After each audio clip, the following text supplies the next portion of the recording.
Today on the Trent Out Loud podcast.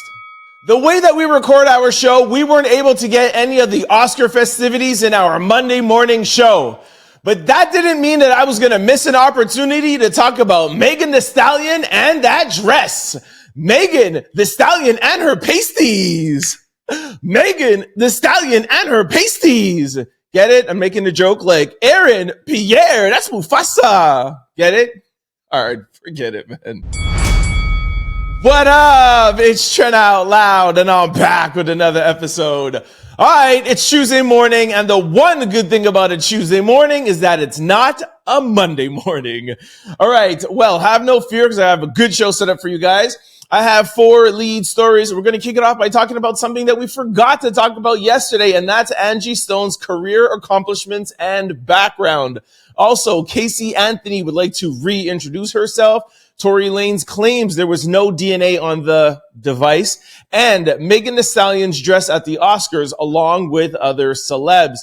In quick news, we're going to talk Serena Williams, Notorious B.I.G, So Unique, Shaq, Chris Rock, Kourtney Kardashian, Gorgeous Doll, Future, Donald Trump, and saying goodbye to Skype. As always, we're going to close out the show with question of the day, comment of the day, social discussion of the day, and a little bit of sports news. Y'all know what time it is. Turn your TVs, your radio, or your devices up. I'm about to start this Tuesday show. Let's go. All right, this just in, breaking news. Jay-Z filed a new lawsuit against the woman who claimed that he SA'd and R-worded her. He's claiming defamation, malicious prosecution, conspiracy, and abuse of process. Jay-Z, by the way, this is the Jane Doe in the Tony Buzbee case, okay? And we also have comments from Tony Buzbee. Tony hasn't said anything. He had to drop his case and do everything. Everybody tried to reach out to him. We tried to reach out to him. He said no comment. All of a sudden, Tony Buzbee now has a comment. But let's get to the first case, which is the new lawsuit with Jay-Z. Jay-Z has filed a lawsuit in Alabama against a woman and her lawyer, Tony Buzbee, who the rapper claimed conspired to falsely accuse him of SA and allegedly caused him to lose at least $20 million. Trust me, Jay wants his money back. Page 6 reports Jay-Z claims the defendants, including lawyer David Fortney, were soullessly motivated by greed in abject disregard of the truth and the most fundamental precepts of human decency. The rap mogul, who is also suing for malicious prosecution, abusive process, civil conspiracy, and defamation, alleges in court documents that the accuser, Jane Doe, has voluntarily admitted that Buzbee pushed her towards going forward with a false story against Jay-Z after an extortionary demand letter failed to yield the financial windfall. According to the court filing, Jane Doe allegedly admitted that Buzbee brought Jay-Z into it. If you recall, Jane Doe, who claimed that she was SA'd, admitted to inconsistencies in her NBC News lawsuit, which included the fact that she met Benji Madden at the alleged after-party. A spokesperson for the Good Charlotte rocker said that he and his twin brother, Joel Madden, were on tour halfway across the country at the time of the alleged incident. Wow. She is saying that Tony Buzbee brought Jay-Z into it, as if saying, listen, I had a case against Diddy. Buzbee was the one who came and said, can you add Jay-Z into it? That is what Jay-Z is saying about Tony Buzbee, and he's bringing him to court. Wow. If this is true, if Jay-Z pulls this off, this will be seriously one of the biggest reversals of all times. The Uno reverse card, the biggest Uno reverse card of all times. Wow. I cannot believe this. I cannot believe this. I'm not saying I believe it or not, because even just in the hour that this came out, I've had DMs saying, yo, Jay-Z paid her off. If this was originally her idea, and now Jay-Z went, and now there's money there's so many conspiracy theories and just, it's crazy, man. All right. I wanted to bring this to you quick, but I need some time to go through all of this. But I will read to you quickly what Tony Buzbee said immediately right after. Tony Buzbee released a statement after he and his client are sued by Jay-Z. This is what Tony Buzbee had to say.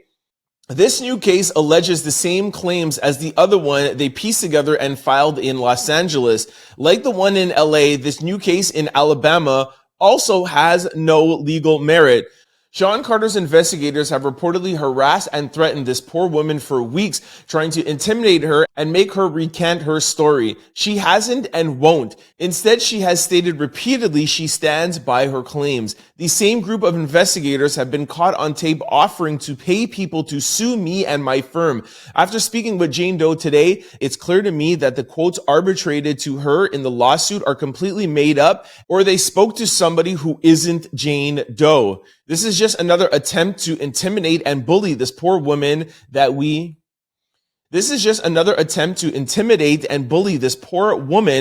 will deal with in due course. We won't be bullied or intimidated by frivolous cases. All right, so there you have it. There's the whole picture. I really didn't think that this was coming down today. I was told by somebody that Jay-Z is working on something big. We told you guys that it was far from over. We told you guys that daily there's stuff going on and we were waiting for things to become public. And this is it. There actually is another thing that's going on too, but it doesn't seem to have been part of this case yet. But Jay-Z has officially filed a lawsuit against Tony Buzbee. Now, couple of things to just to focus on here. Jay-Z's lawsuit has been filed, yes, in an Alabama court. However, in civil cases, the bearer of proof is very, very minimal, and Tony Buzbee can literally just go to court and say, "Hey, here is Jane Doe. This is not the case," and get thrown out. From what I've been hearing is, and you could tell from the statement that he was saying, "Hey, there's something like this already in LA. They're just filing another one." From what I'm hearing, and I don't blame Jay-Z because we don't know if he's innocent or not guilty. I know that you guys, a lot of people assume that he already is, but just it hasn't been proven. But Jay-Z is on a path to just clear his name, right? So Jay-Z has the money to file these lawsuits, and he doesn't care if it gets dismissed, if it gets thrown out, or if they're frivolous.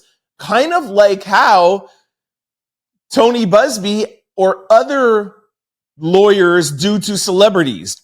So from what we've been hearing, Jay-Z's like, you know what? I'm just going to do what you guys do to us.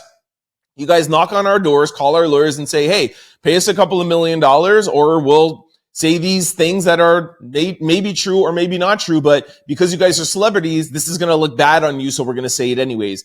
This is apparently what Jay-Z is doing. And he's apparently going to keep on going. There's like 2 more things that I heard that's actually going to be coming out about Tony Buzbee and somebody else. Like, Jay is adamant of not only clearing his name, but embarrassing anybody that had anything to do with mentioning his name. I personally, just my opinion, I don't know how much of a smart move that is, because the more I feel like Jay keeps his name in this, the more people just feel like he's spending money to clear his name. And the people who think he's guilty are just going to keep on thinking he's guilty. If I were Jay-Z, I would just, like, you already had your vindication. The case was dismissed. And the people who care that it was dismissed know it's dismissed. Like, you're not going to change the people's minds who think that you're guilty, if it makes sense what I'm saying. Like, it just looks like you're just this rich guy trying to make us, trying to change our mind. It's not like people are going to be like, "Well, I'm not too sure. Oh, he released 3 or 4 more cases. Oh, now I'm going to change my mind." Like, if I were Jay, I would just literally let it go and just, I don't want to say people are going to forget about it, but let other news headlines take up space. I feel like Jay-Z is making a mistake by keeping his name in the headlines. That's what I'm trying to say. Sorry. I know I'm all over the place, but breaking news, sometimes you don't always get to gather everything that you want to say. I just feel like Jay-Z's making a mistake keeping his name in the headlines himself. Now, listen, I don't know how it feels like to be in his situation, and I feel like he may want to really give these people what they deserve. And the thing I'll end with this is if that's really what you want to do it in private. Like, make them, the fact that you do this and then have a press release and it hits all the blogs, then that's what's making it seem like it's so thought out and you're doing this on purpose to try to make your name seem good again. When I just told you, like, you cannot change people's minds when they want to think negatively about you, right? Like Charlamagne the God always says, nobody's going to believe the lie. Nobody believes the truth when the lie is more entertaining, and it's already out. You're not going to change people's mind. That's all I'm saying. And you keep reminding them. Anyways, let's go on to the rest of the show, but breaking news, and trust me, this is not the end. More to come. Our first lead story, Angie Stone, career accomplishments and background. All right, yesterday's show, we kicked off with talking about Angie Stone and her unaliving that happened over the weekend. We jumped right into the story to tell you guys everything that happened because there was a lot of speculation that was going on online. And also, there was a lot of theories about what may have happened to her, and she was the only one in a sprinter of 9 people, and she was the only one that was unalived. We told you guys about a live that she did 3 months ago, saying that she was going to start exposing Universal Records for them buying her publishing, etc. For those of you who haven't seen yesterday's episode, you can go ahead and just go back and check that out. Make sure you guys come back, though, because one thing that we forgot to do that was very important is that we did not talk about her background and accomplishments and the history-making career that she had. We got so caught up in telling you everything that was going on and the speculations of the things that we don't know. We totally forgot that. And we saw some of that in the comment section, and we want to make sure that we did right by Angie Stone. So thank you for whoever made those comments and called us out. So Angie Stone was born in South Carolina. She was nominated for 3 Grammys. Shocking that she never even won a Grammy, which is a whole other story for the Grammys. 2 Soul Train Awards. Shout out to the Soul Train Awards. Angie was in the first female hip hop group called The Sequence. It was in the 1970s, I think late 70s. One of the songs were Funk You Up, Angie B. That was her name at the time. That was the first female rap group of all times. And it was the first female hip hop group, rap or hip hop, whatever you want to call it. This is the first female hip hop group to go gold, to sell over 100,000 units. So, of course, we all know Angie in her neo soul era and all the things that she did there, but that was just a little taste to show you guys that, the pioneering career that she had that spun over 30 or 40 years. So, like I said, apologies for forgetting about that yesterday. Salute to the Soul Train Awards. I hope the Grammys find some sort of way to give her like an honorary Grammy. We see people do that. We see the Academy's Awards do that at some times where somebody like an Angela Bassett doesn't get an award. So I would hope that next year the Grammy Awards will do something to honor Angie Stone. But we want to make sure to do our part to give you guys a little bit of history. Salute. People are still online almost in shock. I see people in the comment sections like under completely different stories, and they're like, why are you posting this? We don't want to hear anything. We're still, dealing with everything that's going on with Angie Stone. So definitely a big loss in the music industry and just the entertainment industry altogether. Like I said earlier, for those who didn't see yesterday's episode, if you want to know more details about what's happened and what people are alleging, go and check out episode 453. Shout out to Angie Stone. Our second lead story. Are y'all here for it? Casey Anthony, the Florida mother who was acquitted of unaliving her daughter, says she is now a woman and an LGBT law advocate. She says, I would like to reintroduce myself. Looks like Casey Anthony is trying to rebrand. Okay, before I get into the article, and I also have a video for you to play, I'm just going to refresh your memory because I saw this come up and I was like, I know this name, and I had to read past articles to just remember all the details. Now, obviously, because of YouTube guidelines, I can't tell you full details, but I'll try to talk in circles, and then at least it will at least jog your memory, okay? So in 2008, Casey couldn't find her daughter. Casey, but never reported anything. Casey's mother filed a report, and then the daughter, who was this years old, she was found, if I'm not mistaken, I think 3 or 4 months later, in the forest, obviously unalived. And there was a whole court proceeding. In 2011, a jury found her not guilty. And even the jurors that were questioned after said that they didn't like her, they didn't trust her, but the burden of proof was on the prosecution to prove beyond a reasonable doubt. And there was questions about how she may have been unalived, or if it was accidentally or on purpose, and there was a pool involved, etc. So I'm sure with that alone, it could jog your memory. And the juror was like, they couldn't find a reasonable, beyond a reasonable doubt. Of course, there was a big uproar in 2011, and she's been pretty much quiet since then. And now all of a sudden, she's just popped up on TikTok saying, hey, I would like to reintroduce myself. I want to rebrand. I want to be an advocate for people. And people are like, what are you talking about? Like, nobody wants to hear from you for anything. Like I said, even the jurors said that they didn't like her, didn't fully trust her story. But because when you're convicting somebody of a charge that serious, it has to be beyond a reasonable doubt. And the prosecution just didn't do a good job. So think of her kind of like almost like an OJ kind of situation. Okay. Anyways, I'll read to you guys a little bit of the article, and then I'll play her video. Casey Anthony has a new gig. She is now a self-proclaimed legal advocate and is promoting her role on a brand new TikTok account. The formerly acquitted defendant, who was on trial in 2011 for her daughter, Kaylee Mary Anthony, explained that after being thrust into the legal spotlight, she turned what many saw as a curse into a blessing. She says her new goal is to give people a voice and the right tools when they find themselves in a sticky legal situation. Casey used the video to reintroduce herself, saying she'd only be posting professionally, limited to legal matters, and that her drive to be a legal warrior really kicked off after seeing people she knows personally who were targeted and attacked recently. She doesn't specify, but she mentions being a proponent of the LGBTQ plus community and women's rights. Casey stressed the importance of protecting your privacy and declared she's standing in the light and embracing peace. She also announced she's launching a Substack to address similar issues.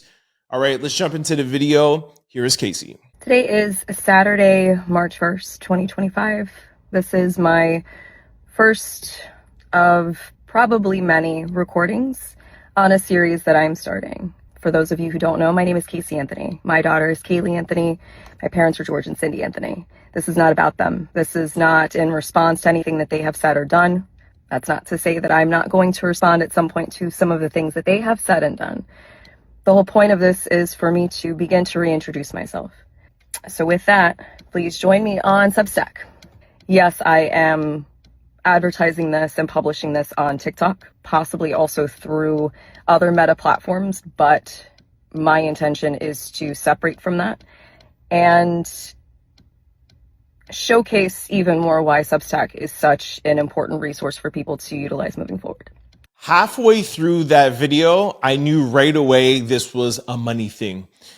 I simply just Googled Substack, and I came up with Substack is an American online platform that provides publishing, payment, analytics, and design infrastructures to support subscription newsletters. It allows writers to send digital newsletters directly to subscribers. Then I also looked, is it free? The Substack app is free and designed to read your favorite writers in one dedicated space. Many writers have free posts or free previews of paid posts, and the only cost on Substack is if you'd like to read premium content and become a paid subscriber of a publication. That's all this is, ladies and gentlemen. That's it. She doesn't feel sorry for anything. She doesn't want to give any explanation. She doesn't want to do anything. She wants to use her name to make money. She's seen content creators. She's seen Twitch, Stephen Twitch Boss's wife put out a book, etc., etc. She was found not guilty, and she probably tried to go off and, lead a quiet life somewhere. And my prediction is that she's just, not very financially secure. And she's just looking to be a content creator.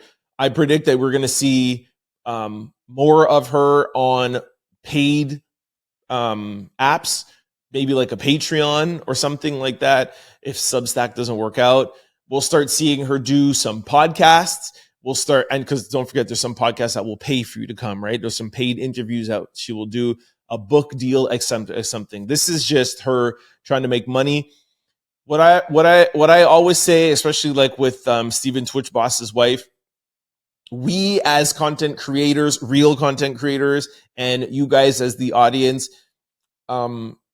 it's kind of hard to avoid stories like this, but once we know and we smell out what's going on, that's when we tune off, right? So any payment that she's asking for, don't pay. Anything that she's selling, anything that you see that she is making a profit off of, that's how we stop things like this from happening. So that's just my 2 cents. Of course, as you know, it's not my job to tell y'all what to do. I just give you my opinion. I'm sure you guys will let me know in the comment section below. Let me know if you remember this story and let me know what you think about what she's doing. Some of you might feel like it's her story. She was found not guilty. Let her tell it and profit off of it. Hey, be my guest. Let me know what you guys think in the comment section below. Our third lead story. In a new prison interview, Tory Lanez says that he was 100% excluded from the device DNA in the Megan Thee Stallion case. All right, Tory Lanez isn't letting his conviction silence him. The rapper appeared on the Full Send podcast last week and made a bold claim that his DNA was never on the device used in the 2020 incident with Megan Thee Stallion.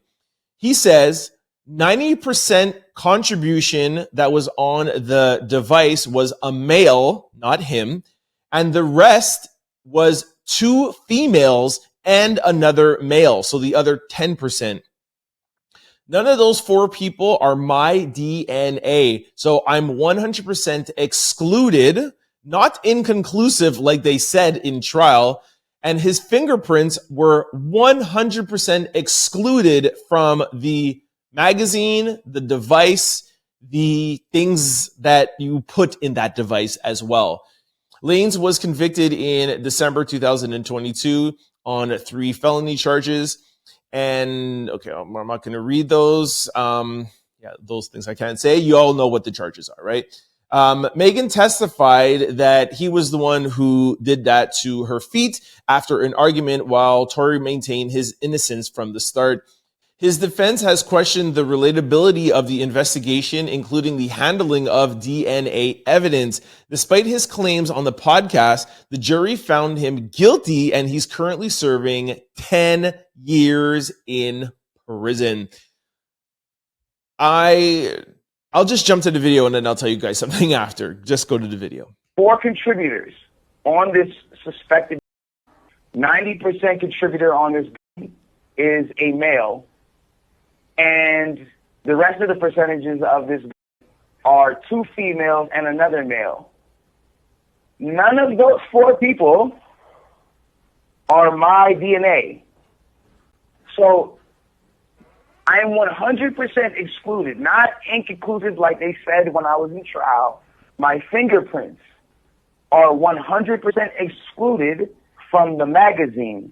All right, I wanted to just make sure that you guys heard it from his mouth. Okay, now this is one of the things that you have to be very careful of when you're listening to podcasts as opposed to, let's say, like network television. Now, I'm all down for the podcast on content creators. However, sometimes when you're on a podcast that might be leaning towards, favoring you, they might let you get away with things where, let's say like on a CNN or a Fox, they're going to come at you with the facts. Now, the facts are that Tory Lanez side, his defense side, is now saying this. However, during trial, the DNA was inconclusive, not excluded like he's saying now. And they're going to appeal this case. I've told you guys this a couple of times. I think his appeal is starting this month, actually. I think it's starting in March if it doesn't get postponed. So they're going to try to use this whole DNA thing. They have their own new expert now that saying is excluded. However, just because you have one expert and let's say the prosecution has another expert, that doesn't mean that your expert is right or their expert is not right. I don't really remember 100% why they weren't allowed to use that in court. I mean, this happened like a year and a half ago.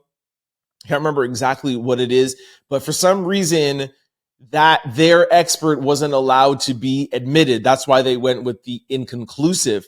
Now, inconclusive doesn't mean your DNA wasn't on it. It just means that it was inconclusive. The bigger picture is that there were so many other things that happened that night that he was found guilty of, that even that DNA being excluded, or sorry, not excluded, but inconclusive, they were able to charge him on a bunch of other stuff. Now, if he's able to make this claim that he was saying of excluded, if he's able to make that stick, I think he might be able to get out.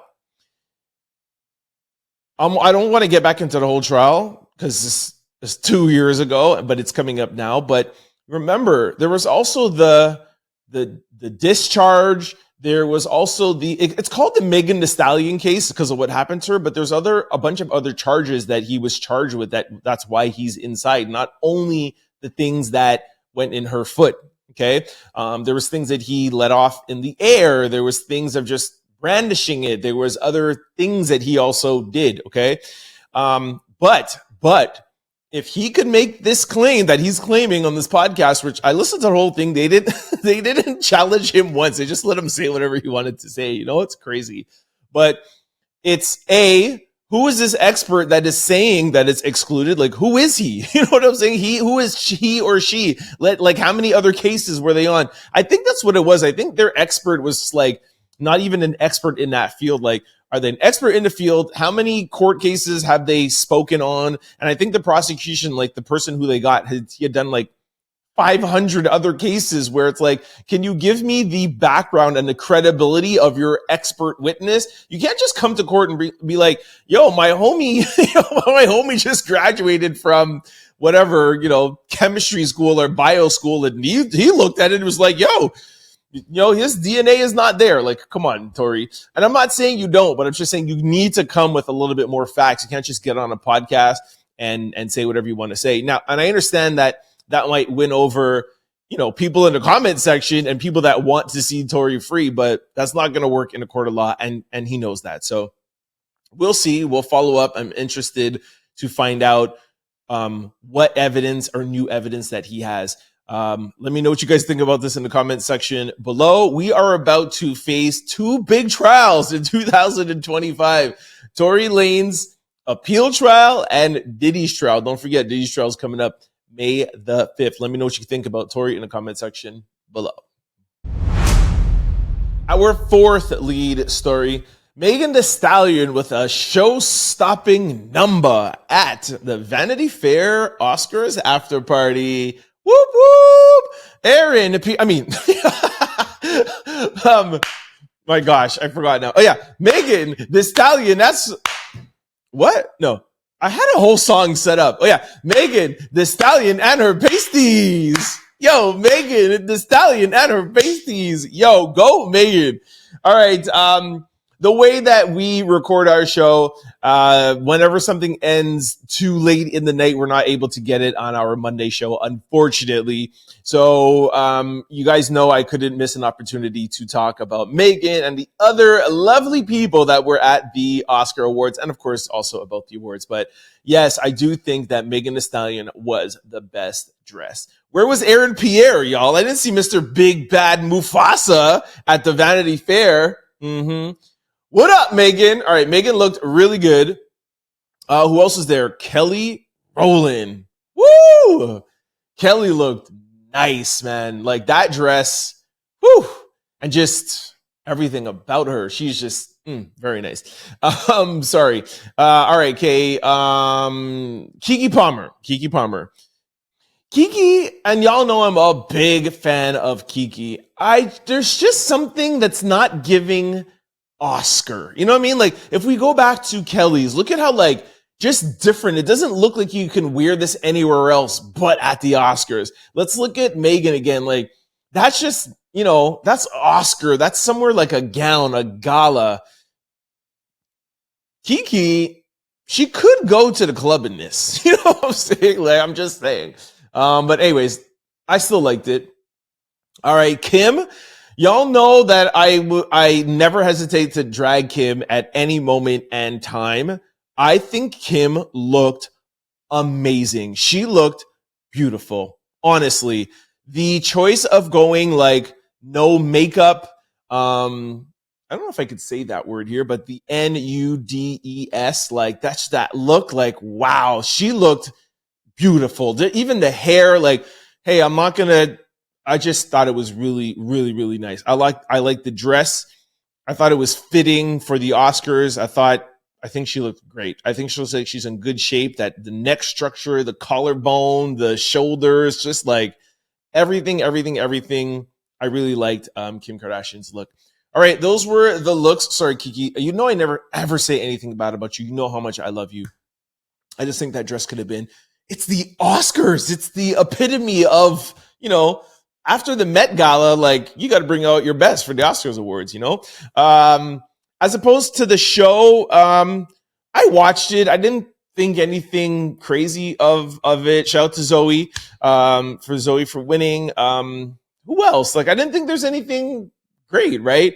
The Drake joke was, I guess, kind of funny, whatever. I'm not even like, no, I remember I'm not even part of the Drake fan club or president of the Drake fan club anymore, but I don't know. I just thought that it was, I thought it was distasteful, to be honest with you personally. I thought that it was the wrong room, the wrong event, just the wrong time. And I get that you want to try to make a viral moment, but there's a reason why, you know, Kendrick didn't even say it on the Super Bowl stage. I don't know how Conan O'Brien got to get away with saying it. I don't know. I actually don't think Drake should do anything, but whatever. I just didn't think anything great of it. Yeah, I just thought the rest of the show was kind of just mid, to be honest with you. Not bad, but just mid. No big moments, no big thing to talk about. I had no skin in the game. There was nobody who I was normally going for. Maybe Demi Moore. I would have thought it would be nice for her to win. She's getting older. When is she going to have a chance to do that again? But yeah, pretty much about it. That's my Oscar wrap up. It was just as blah as the show. Not blah. It was just mid. The opening was dope. Doja Cat was dope. Queen Latifah. I love Queen Latifah. I just thought Quincy Jones, I thought we could have done a little bit more for Quincy. I understand this is not the music awards. I get it. But like what Oprah and Whoopi were saying, that he played such an integral part in movie music as well, too. Scoring for theater, I just thought they would give a little bit more, but shout out definitely to Queen Latifah. That was amazing. And Coleman would have been nice if he won, obviously, but no, great award show. Let me know what you guys think in the comment section below. That's all that comes to mind, to be honest with you. Let me know, did you guys like the Oscars, and what did you think about Megan Thee Stallion and her pasties? Go Megan! All right, that brings us to quick news. Ring my Tuesday bell. I keep on trying to put the day and the week in there. It just doesn't ring, man. It just doesn't sound good. Ring my bell. on Tuesday. Just ring the bell. Our first quick story. All right, as most of you know by now, Angie Stone was headed to Baltimore to perform at a halftime show for the CIAA men's basketball game. And I have a video of the announcer telling the crowd that's expecting to see Angie in a few moments what has happened. This is like, I feel like they could have done it in a better way, but listen to the crowd. And listen to the announcer and, of course, then the crowd. Take a listen. If I could have your attention real quick. So for our men's game, the halftime artist was to have been Angie Stone. On her way to Baltimore, she was killed in an accident. Did you hear the girl in the background that she was like, oh, she didn't make it? Like, he took so long to get to it and then just says it right there, Like, you guys know if you've ever been to a concert and somebody doesn't show up or someone's going to be late, like the crowd, you have to tell the crowd at some point. I would have, if I was the announcer, I would have said, hey guys, can you settle down? I have some really bad news for you. And then be like, I know you guys were, I don't know. I just feel I feel bad for people in the crowd, man. You hear how shocked they were? I know there's no proper way to give sad news, but I would have just prefaced it with something. I would have started out. I would have kind of give hints and have everybody calm down before giving them the news. But anyways, still shocking, man. Still shocking. I feel like we're going to be hearing stories for the rest of the week. Shocking. Anyways, just wanted to share that with you guys. Our second quick story. Serena Williams becomes the newest owner of the Toronto Tempo. Serena Williams joins the ownership group of the Toronto Tempo WNBA expansion team. Williams says this moment is not just about basketball, it's about showcasing the true value and potential of female athletes. All right, real quick, I have a little question and answer to play for you guys, but I wanted to show you this Toronto blog, how they announced it, and they said, Drake's ex-ting, Serena Williams, joins Toronto Tempo's ownership group. Is she the petty queen? Anyways, shout out to Keep Six Solid. Serena, you had to have thought about this. I wonder if there was other opportunities for her to invest. But of course, we're going to think that she's doing this to be petty. Anyways, here's some questions. Why were you motivated to become an owner of a WNBA team? I love sports and I'm so grateful for everything I gained from competing on the court day in and day out. I'm thrilled to be able to play a role in building these opportunities for more women. How does your ownership in the Toronto Tempo fuel your ambition? To me, being an owner is about fueling something bigger than myself. I spent my whole life pushing limits on the court, and now I get to do that off the court for this incredible organization and the incredible athletes that will be a part of this team. Why the Toronto Tempo? Because of Drake. Because I want to get back at Drake because I'm still in love with him, not my husband. Serena said, Canada has always been a special place to me because of Drake. So I've been a special place for me. I played my first professional tennis game there in Quebec City, my hometown. Well, hometown is Montreal, but it's in Quebec. She said, I love Toronto because of Drake. The food, I love Toronto, the culture, the food, the people. I won my first Rogers Cup here when I was 19. Anyways, shout out to Serena. Y'all know I just like to play around. That is my girl, Serena Williams. Very proud of her. I honestly don't think this has anything to do with Drake. Obviously, it must have been in the back of her head, obviously. But for those of you who don't know, this is what Serena does now as her full-time job. She is an active investor, big time. She is a, what do you call it? She's a venture capitalist. Sorry, she's a venture capitalist. She has a firm, she has a fund, and they are making big moves. So it's just now because this is Toronto and it's the WNBA where they're making, a bigger splash about it. There's a whole promo going on around it too. So, like I said, this is Serena just making big moves. She's a part owner in the Dolphins, if I'm not mistaken. I heard she wants to do something in the NBA. So this is just more moves for Serena, who I'm a huge, huge fan of. So shout out to Serena. And also what I've heard, somebody in Toronto told me this, that she's not just going to be a venture capitalist and give money. She's actually going to play a part in the development of the team, specifically the marketing, the jerseys, the fashion end. And y'all know how great Serena is at that. So look for collabs with their jerseys, her maybe rocking some stuff, maybe doing a collab with some of her brands and stuff. So I feel like Serena is going to take the woman aspect of the sport of basketball and, bring her feminine touch to it, which I think is really good. Because when you think about basketball, you only think about sneakers, or you think about men's stuff, right? So I think it's going to be very interesting to see what Serena can do for fashion. We know Angel Reese has been really pushing the limits this past year, or even when she was in college with fashion. So I want to see how that WNBA is going to weave in the fashion industry, and not the sports athletic leisure industry, the fashion industry. Really excited to see what Serena's going to do. So shout out to Serena. But Drake had a little part to do with it. Don't lie. Our third quick story. Notorious B.I.G.'s catalog reportedly on sale for up to $150 million. According to a report The Hollywood Reporter released, publishing company Primary Wave is closing in on a deal to acquire the name, music, and likeness of the late juicy rapper B.I.G. The publishing rights for Biggie Smalls' catalog are on sale for $100 million, along with the master rights, which have a hefty price tag of up to $150 million. So $100 million for the catalog, and then the masters will be $150.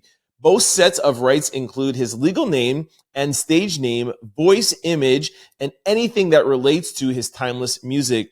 The deal on the table would include 50% of both publishing and master rights, as well as the rights of publicity. Biggie's estate is being represented by co-founders of By Storm Entertainment, Mark Pitts and Wayne Burroughs. They stepped in following the passing of Biggie's mother, Valletta Wallace, who was unalived last month at 78 years old. Wallace had controlled Biggie's estate from 1997.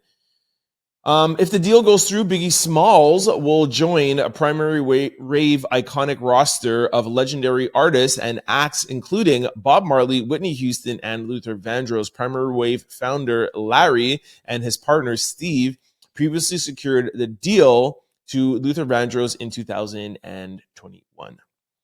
As of this report, the purchase has not been finalized yet, but may be closed within the next few weeks. Here's a picture of B.I.G.'s daughter and son. This kind of rubs me the wrong way a little bit, because we didn't hear anything about this, and now that his mom is not here, all of a sudden the sale is going through. Wow, you stepped in and all of a sudden now it's for sale. Seems a little bit weird to me. Maybe she didn't want to sell it. Maybe she was looking for something a little bit more lucrative. Sounds a little fishy to me. And I wonder why the kids can't step in, why these other guys had to step in. Remember yesterday when I was telling you guys about Angie and the music industry and how it is? Yeah. His mom had it since 1997. She's not here anymore. Boom, sold, gone. You're going to hear Biggie's voice and face and whatever, and we have no control over it. I wonder who has the rest of the 50%. And I wonder if Diddy is making any money off this. He must be, right? Maybe Diddy has something to do with this. Maybe I know he has something to do with this and I just don't want to say anything and I just pretended like I thought about it. We shall see. So Unique from Love and Hip Hop Miami has a message. And I told you guys last week, 1 second before I read this, I told you guys last week that I'm going to try to do a better job of covering some stories from the, what do you call those kind of TV? Reality TV shows. I really don't watch it. I find it very, especially the Love and Hip Hop and the this and the, I feel it's very female driven, but I have to do my part. I don't have a female co-host, so I have to do my part. This is a story that has gone viral. It's a little embarrassing reading it, but I'll do my due diligence as promised. Shaq says I have the best that he's ever had in his life. So now you know why I got pregnant from Stevie Jay. Not once, but twice. It's too good. He had to, I don't even know if I could say this. He had to, leave it both times. You see why I don't like doing these stories? What do you want me to say to this? What do I say? I don't know what to say. Please let me know what you guys think about So Unique's comments. Like, I don't know what to say. Shout out to So Unique. Our fifth quick story. Chris Rock says you never know when asked if he would host the Oscars again after Will Smith, the incident with Will Smith. Chris Rock isn't ruling out a return to hosting the Oscar Awards 3 years after the infamous incident that went down with Will Smith. When asked at this year's Vanity Fair Oscar party if he'd ever host again, Chris Rock told E! News, "You never know." He continued, "The most miserable people on planet Earth are people that can't forgive. And not just people, you have to forgive yourself sometimes."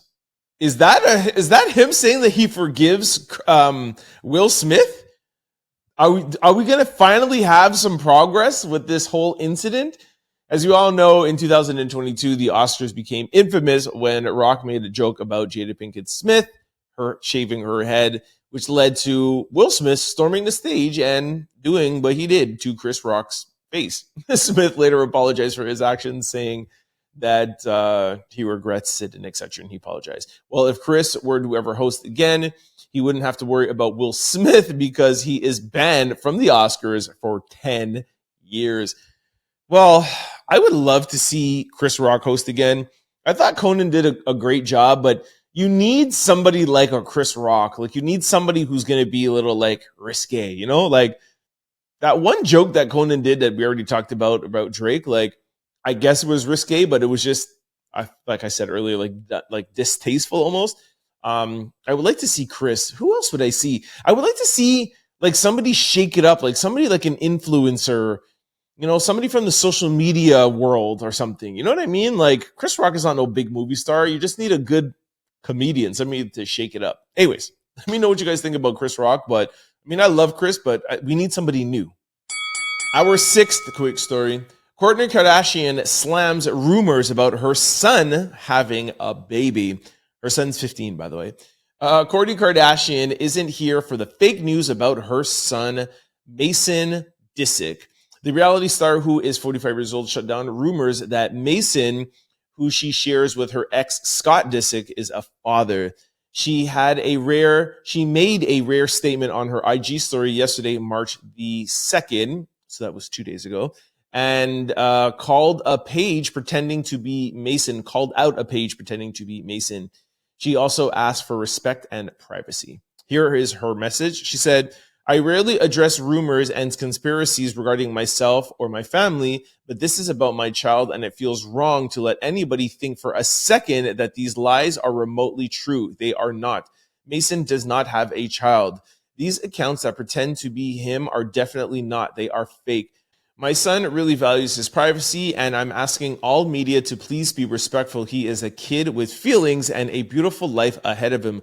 Please stop spreading fake narratives and spinning lies." All right. I saw this for the past week or so. I never said anything about it because I never believed it. But I guess it kind of got to her. Do I have a video? No. I guess it kind of got to her so much that she felt like she had to make a statement. I don't know who would believe this, but hey, maybe I'm the naive one. Maybe it is true and she's lying to us. I don't know. I don't know a lot about the Kardashians. You know me. I keep it real with you guys already, but I believe her. From what I know and the little bit of research I've done, I believe her. I never believed it. What do you guys think? Our seventh quick story. Future allegedly threatens to get influencer Gorgeous Doll's TikTok shut down after she shared viral story time detailing their alleged 5-year relationship. All right, rap star Rap star Future is at the center of an influencer's viral story time, and he's seemingly not happy about it. A woman known as Gorgeous Doll on TikTok has shared several lengthy videos, which together have racked up millions of views, claiming she dated Future on and off for the past 5 years. Gorgeous Doll says she met Future at a club where she worked at the time and claimed that over the years, he lied to her and embarrassed her. She also alleges that she got caught up in his highly publicized romance with model and rapper Des Dior, who he publicly dated from 2000 to 2021. Towards the end of her rant, Gorgeous Doll shared what appeared to be a phone call with Future, where the voice on the other end can be heard arguing with her and denying even knowing her. However, it hasn't been confirmed that the voice on the other end is actually Future. What do you think? What do you believe? Do you think that Gorgeous Doll's claims are just stories, or do you believe that they are true? I'm going to play the video for you, and it doesn't even sound like Future if you ask me, but you guys decide. This is going viral. Take a listen. Bro, don't text my phone. Don't text. Excuse me? I don't know you, bro. Stop playing. Listen, at the end of the day, I promise you on my life.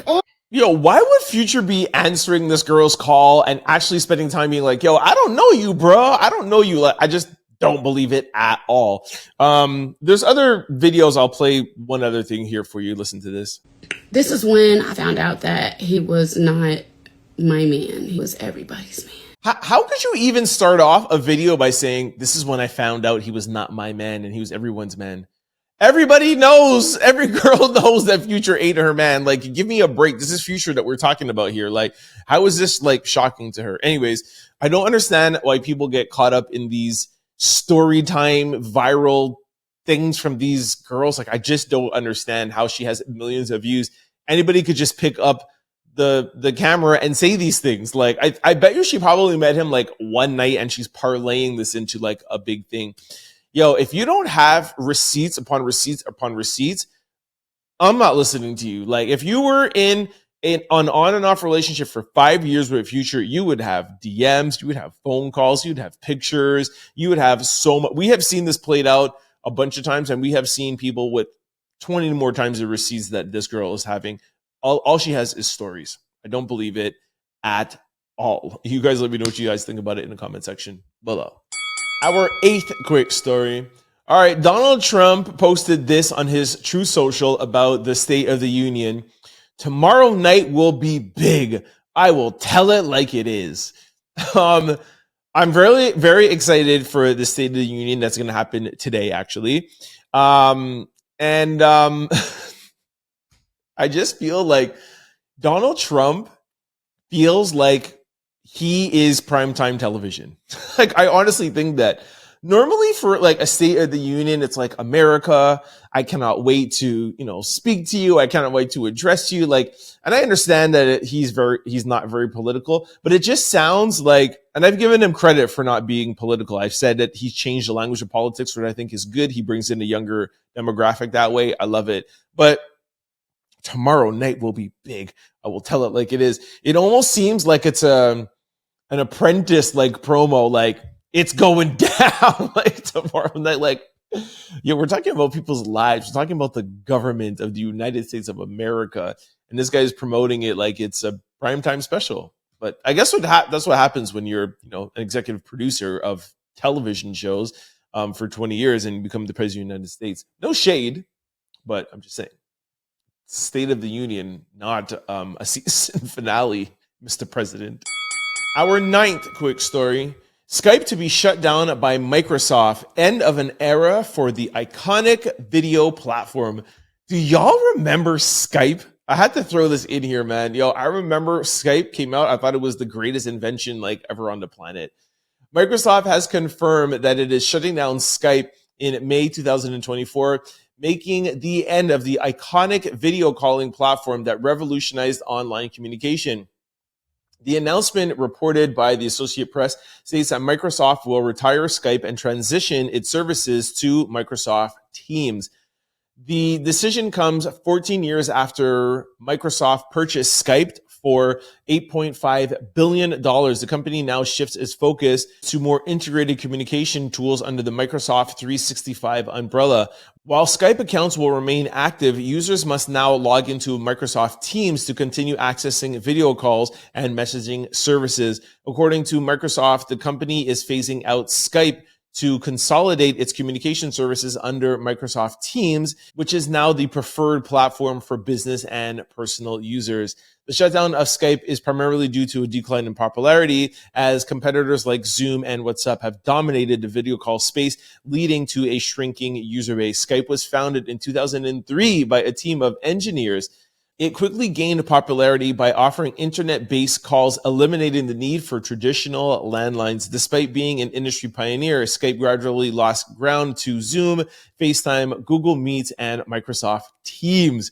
Yo, we forget pioneers, man. We forget that video calling wasn't a thing at one time, man. Oh, anyways, shout out to Skype, man. End of an era. Should open back up my MySpace account. MySpace and Skype. Our 10th quick story. Trump announces a 25% tariff will be inflicted on Canada and Mexico starting at midnight.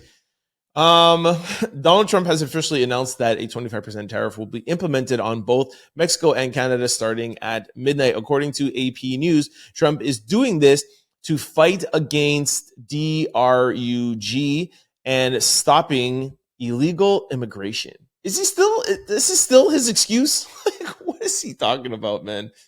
Trump has said, this is a statement. I don't know if this is like an official Trump statement. Actually, I have a video. Take a listen.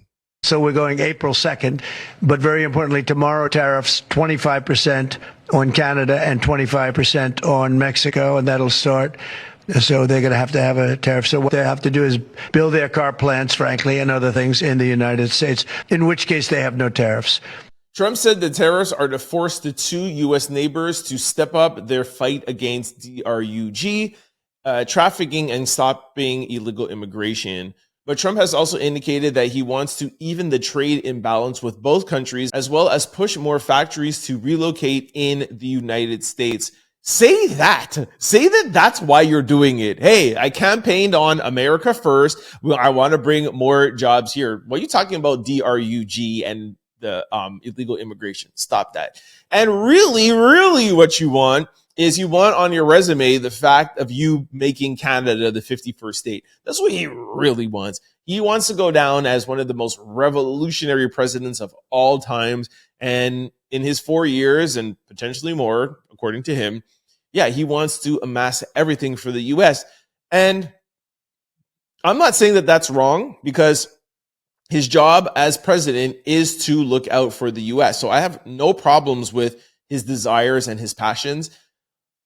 I just think that the campaign season is over and now he's in office, and he should fix the things that he says he is going to fix first. Then he should get to these Hail Mary things. I want to acquire this. I want to acquire that, et cetera, et cetera. Now, a lot of people don't realize this I want to acquire Canada thing.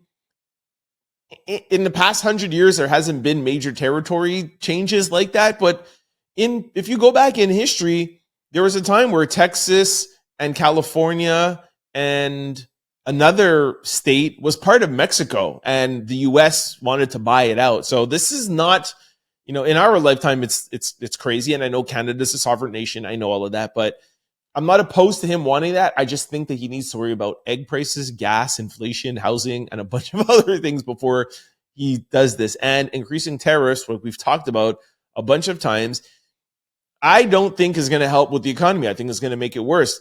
I've done a deep dive and told you guys about my past in retail, 15 years, and importing from the U.S. into Canada, and tariffs are going to be paid by the U.S. So the 25% tariffs will be paid from U.S. companies. You buy an apple from Canada. I know you guys don't buy apples, but you buy lumber from Canada. The U.S. company has to pay 25%, not Canada. The U.S. company has to pay 25%. And that company is not going to be able to absorb that 25% in their profit. They're going to hand it over to you, the customer.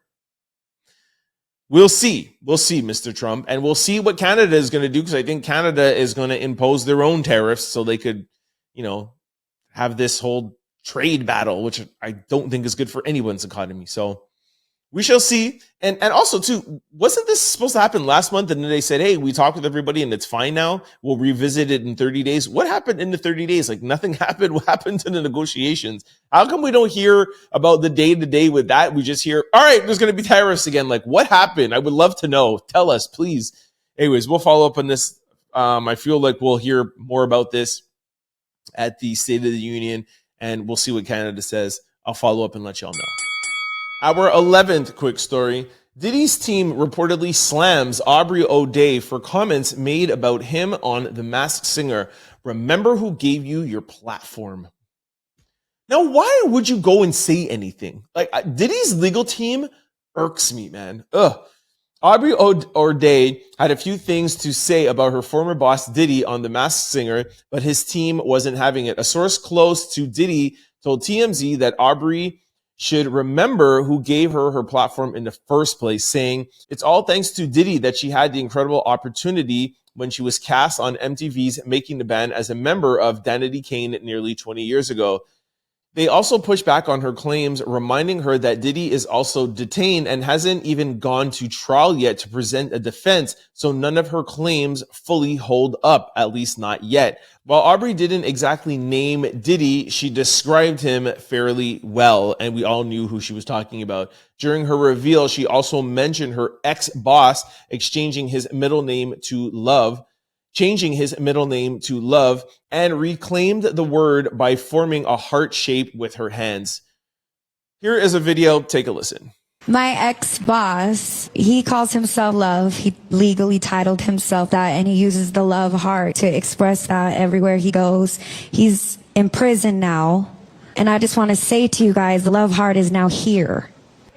Did he legally change his name to Love? I don't think he legally did that. I think he just did that like publicly. Anyways, you guys remember 2 weeks ago when one of Diddy's lawyers left, one of his 6 lawyers left. He says, under no circumstances could I defend Diddy.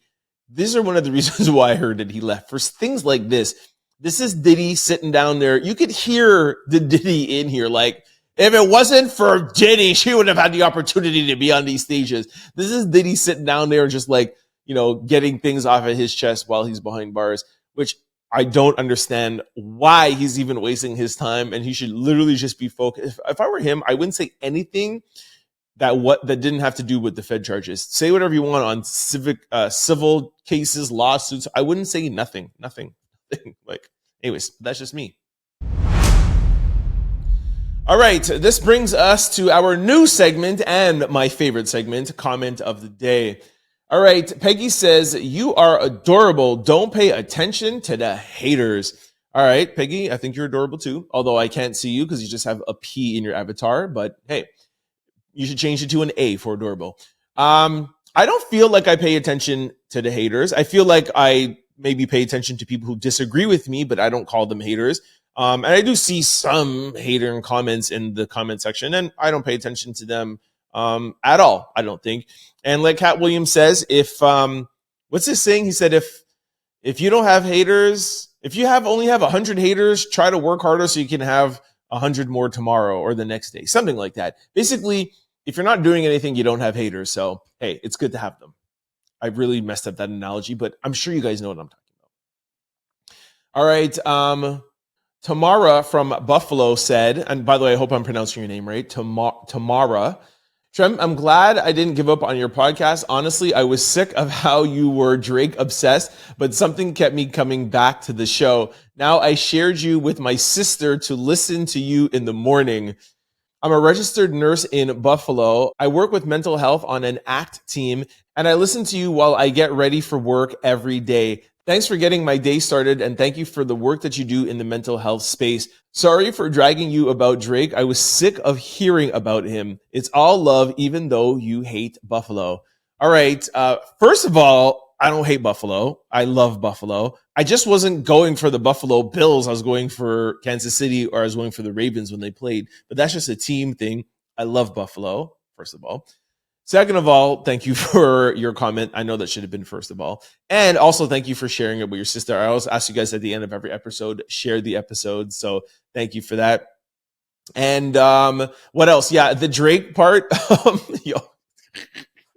Hey, he was once my favorite artist, and this album really, just didn't do it for me. And yes, I have gotten off the Drake, well, not the bandwagon, because bandwagon means that you're jumping onto it. But yes, I've gotten out of the Drake president chair. Still a fan. It's not like I don't like his music, but yeah, I'm not the president of the Drake fan club anymore. It's so much more freeing. My eyes are so much more open now when I hear stories about Drake. Anyways, shout out to Drake, shout out to OVO, and of course, shout out to Buffalo, and thank you for your comment. All right, June says, Mr. Trent, I love your show, but singing is not your thing, though it makes me laugh. Please keep the good work coming. Love you always. Watch you from Italy. Well, June, thank you very much. I think I'm actually a pretty good singer, okay? I was singing yesterday with Angie, my girlfriend. Maybe not every note was on, but, last week I was singing Happy Birthday. Happy birthday to you, June from Italy. Do I know any Italy songs or Italy words? And I have an Italian friend. I don't know any. I only know Italian swear words. I wonder if I will have to bleep out Italian swear words. I'm sure they would have me bleep it out anyways. Anyways, June, thank you for your comment. And of course, thank you for watching all the way from Italy. I love how global this show is, man. US, Europe, South Africa, Italy, Jamaica, Trinidad, Barbados, everywhere, man. We're global, yo. Thanks, Jude. Thanks for your comment. All right, this brings us to social discussion of the day. Gucci Mane's wife, Keisha, faces backlash from men on social media for sitting on another man's lap and hugging on him. All right, so Gucci Mane's wife, Keisha, faces backlash from men on social media for the affection towards Carlos King in a recent video. Before I play the video for you, Carlos likes men. So a lot of people in the comments section are saying it's okay for her to do that because he obviously doesn't have any attraction towards her. Let me play the video and then we'll talk about it on the other side. Take a listen. This is my baby. She gives me the best advice ever. This is my baby doll. She's a queen. She's rich and she's fly. Okay, first and foremost, the ow is super annoying, but whatever. I love Keisha. She's Jamaican, so I'll let her slide. All right, I'm going to let the Jamaican bias go here. I do not agree with this, and it's a little bit hard for me to explain why I don't like it. It's a little complex, but I'm going to try to do my best, okay? Let's play devil's advocate and say that Gucci doesn't mind her doing this. So if Gucci doesn't mind, that's all that should matter. Okay? That's probably what happened because Keisha knows that Gucci don't play around. So if she is doing this, I'm sure Gucci is okay with her doing it. I'm going to give you my analogy from my perspective and not even talk about if I would want my wife to do this because I 100% wouldn't want her to. I don't care who Carlos is attracted to or not. I'm not down with this at all. But not only am I not down for my wife to be doing this, I wouldn't do this to my wife either. And I'll explain why. Let's say, for example, I was sitting on another girl's lap, okay? And let's say my wife was like Gucci, how we think that he doesn't mind. Like, my wife doesn't mind. It's fine. You could sit on another girl's lap, okay? I wouldn't want that for her. I wouldn't want, even if she doesn't mind, I wouldn't want people thinking that I'm disrespecting my wife and thinking things about my wife and then now talking about my wife. I just wouldn't want that whole conversation to happen. And I feel like if I were to do something like that in private, that's a whole other scenario. If that doesn't bother you, cool, let me do it in private. But the fact that they are videotaping this and they know they're going to put this on social media, and now they're going to be there having a full conversation about my wife, even if she's not thinking about what that's going to do to her mentally, in my head, I'm thinking, I know it doesn't bother you, me sitting on her lap, but how are you going to handle tens of thousands of people talking about how you should be feeling and judging how you should be feeling in the comment section, that might weigh on her. So I'm going to think about that before I do that to her, even though she might not be thinking about it herself. Does that make sense? I think I did a pretty good job of explaining it. Like Gucci may have thought like, yeah, it's cool. I'm cool with Carlos. No problem. But not thinking day in and day out, what's Keisha doing? What's she up to? Like, you know what I mean? Like, you don't want that. And even if you're a strong person, and I'm a strong person too, you're not going to get into my head about something. If something doesn't bother me. But just what else it could bring up. Like, I just feel like all of this whole social media, things that go on out there, people don't realize what that does to you in the background.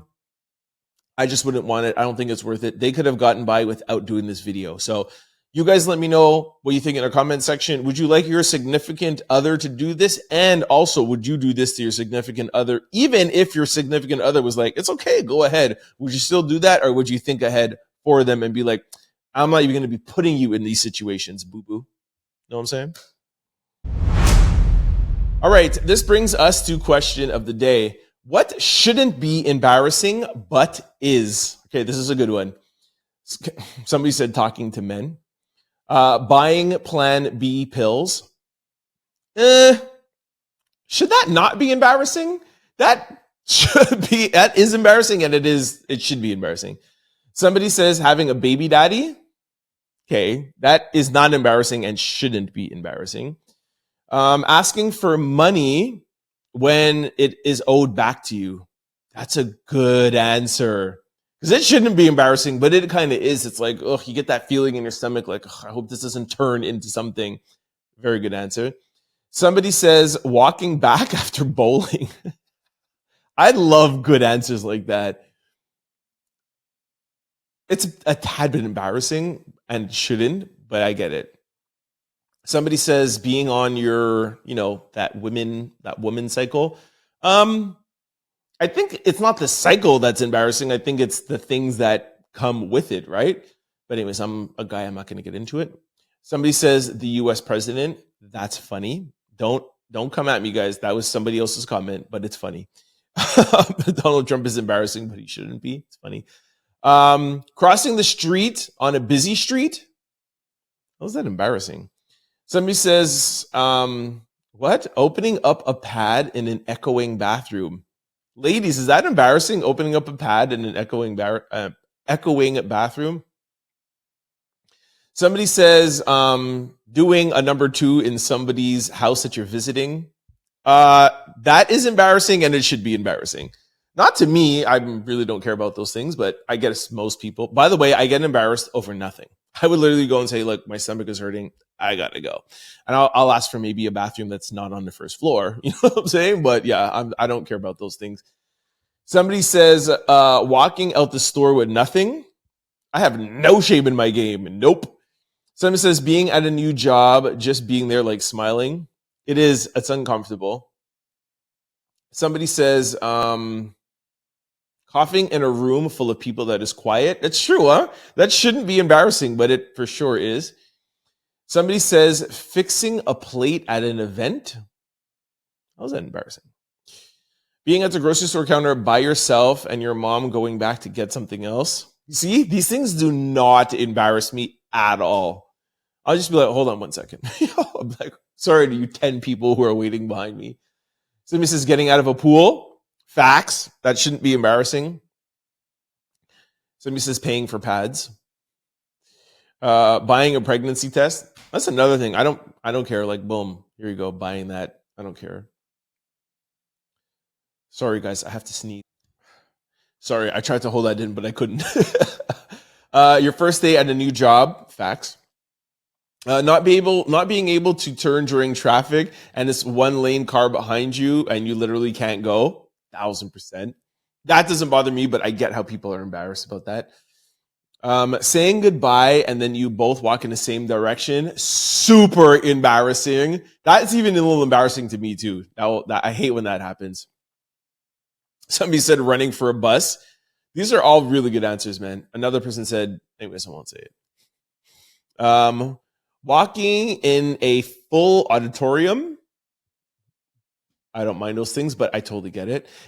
Explaining a joke that was funny to you, but not to them, that is a little embarrassing. Not parallel parking right the first time. I'm a really good parker though, but it's a tad bit embarrassing if there's people in the car. I can see that. Walking past a group of people. Somebody said doing something loud in a public bathroom. Falling in love. Shazamming a song in public. People still use Shazam. All right. Somebody said men. Content creation. Content creation is not really embarrassing. Well, it depends. Somebody said passing wind. Okay, even that's a little embarrassing. Even for me. Asking for help. Okay, no problem. Somebody said bowling. Why are you guys shy to bowl? Why is that embarrassing? Like, who cares? Working out at the gym. Not at all. Walking in a room full of people who you don't know. Could be a little embarrassing. Somebody says taking off, you know what, at the gyno office. That's a ladies thing. I don't know. All right. Being behind on bills. You should be embarrassed about that. All right. I thought this was a good one. Being yourself. Oh. Being in front of a camera. Obviously, that no problem for me. Returning items. What? I have no shame in my game. I'll return anything. My sister is the same way. Having 3 bedrooms, coming out the pool. Somebody said America. Being sung happy birthday. What? I'm like, happy birthday to me. Are you kidding me? Never get shy for that. To walk back to your seat after bowling. What is going on? I guess you guys must be really bad at bowling. Another person said public restrooms, plan B. Riding a bike. Somebody said your man. Bathroom. I think bathroom was obviously going to be the biggest one. All right. What is something that is embarrassing but shouldn't be? We're all humans. Everything happens. There could be something in my nose. You could be passing air. Like, we're all humans. What shouldn't be embarrassing but unfortunately still is? All right, this brings us to sports news. The hairstylist who did Gervonta Tank Davis's hair says she didn't even use grease. I don't understand this girl on why she's even saying anything. She just lost a client in Tank Davis and potentially other celebrity clients. But if you guys remember, Tank is saying the reason why he took the knee is because his braid went to his hair. He got some grease in his hair. And his hairstylist is coming out and saying, yo, I didn't even use grease. She said, I did his hair Wednesday. It's Saturday. He did press, gym, and a weigh-in. That's no excuse. How much grease did I use? Damn. Then she put out a bottle of the grease that she used.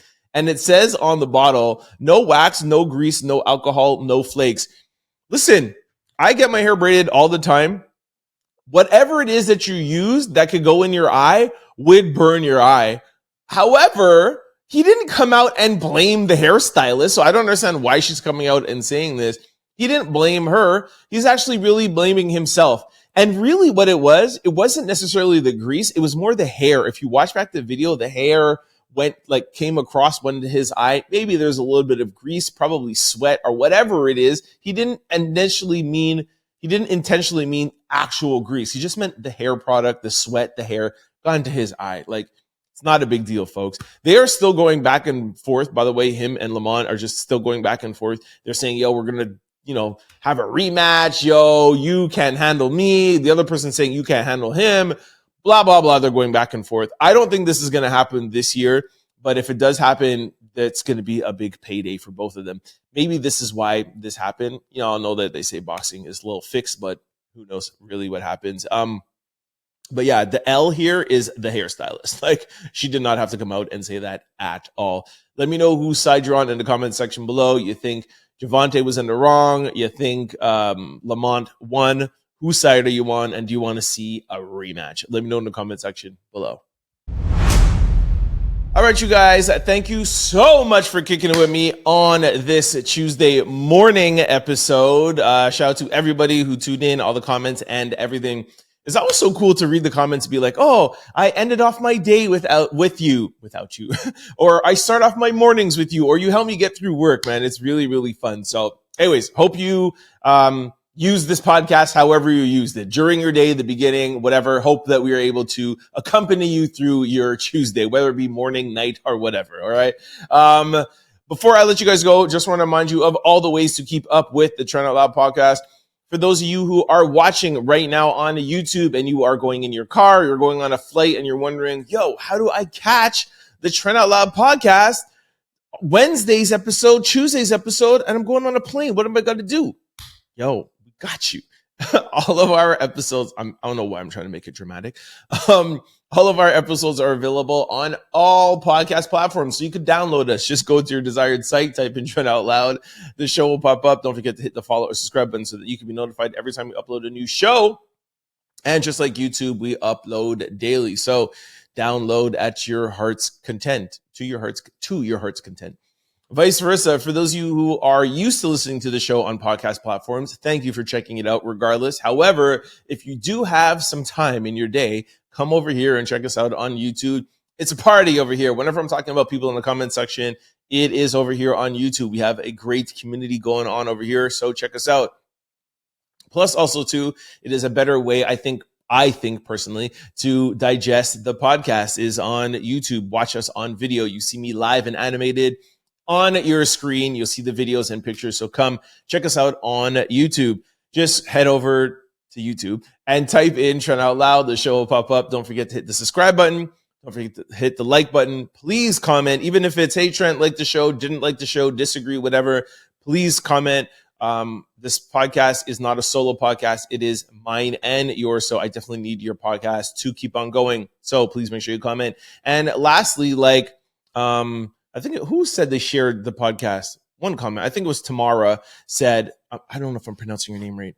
Tamara, don't get mad at me. She's already mad at you. You don't even like Buffalo, Trent. Like she said, share with your brother, your sisters, your friends, your mama, your cousin, your pops, everybody. Share the podcast. It definitely helps in growing the show. For those of you who want to catch me on social platforms, we're available on all of them. And it's always the same handle, Trent Out Loud. I will see you for Wednesday's show. We're almost at hump day. We're almost halfway to the weekend. I'll see you for Wednesday's show. Peace. Don't forget to like, comment, and subscribe. It's your boy, Trent Out Loud. Peace.